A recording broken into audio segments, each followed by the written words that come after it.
La productividad en México.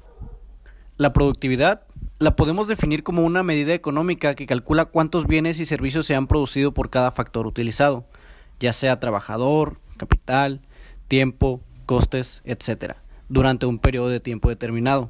Por ejemplo, cuánto produce al mes un trabajador o cuánto produce una maquinaria.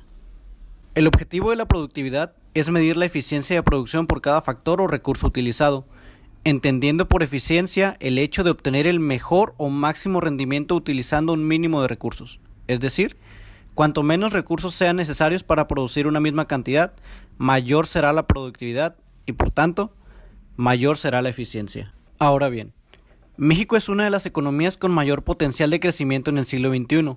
Esto debido a las importantes ventajas comparativas con las que cuenta, como lo son la estabilidad macroeconómica reconocida, una posición geográfica privilegiada y una red de tratados internacionales que le brindan acceso al principal mercado del mundo. Gracias a lo anterior, el país cuenta con un sector externo dinámico y de alto valor agregado, en el que participan industrias tan productivas y sofisticadas como la automotriz y la aeroespacial. Sin embargo, a nivel nacional, la productividad se ha mantenido estancada en los últimos años. En el país, la productividad total de los factores entre 1990 y 2014 registró una caída media anual de 0.6%.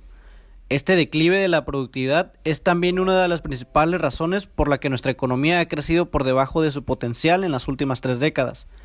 Entre 1980 y 2014, el PIB mexicano creció a una tasa media anual de 2.4%, casi la mitad de lo observado de las economías emergentes.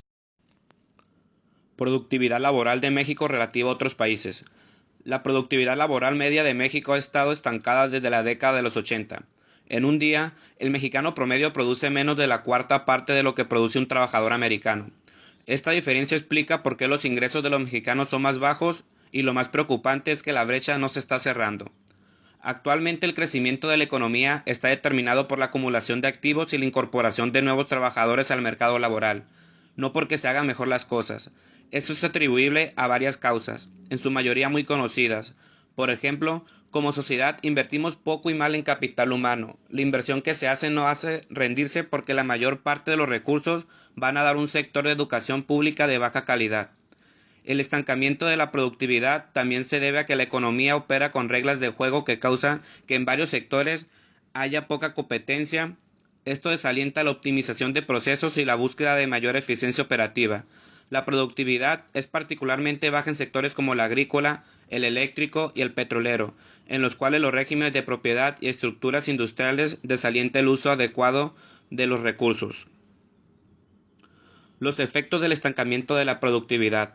Para explicar las diferencias de productividad entre las entidades, el SIDAC creó el Índice de Productividad México. El índice evalúa la cantidad de insumos utilizados en cada estado con la producción final obtenida y aquellas entidades que emplean mejor los recursos disponibles. El índice cataloga a los estados en aquellas con muy alta productividad, media productividad, baja productividad y muy baja productividad. Para la elaboración del índice se tomaron en cuenta los dos insumos más importantes en el proceso de producción, trabajo y capital. Se definió al trabajo como horas trabajadas y al capital como la maquinaria e infraestructura que se utilizan para generar bienes y servicios. La productividad tiene una fuerte relación con los siguientes factores: el grado de educación de los trabajadores, el tamaño de las empresas, el tamaño del sector informal, la capacidad instalada, grado de desarrollo tecnológico, el acceso al crédito, su estabilidad macroeconómica e incluso la seguridad pública y pobreza.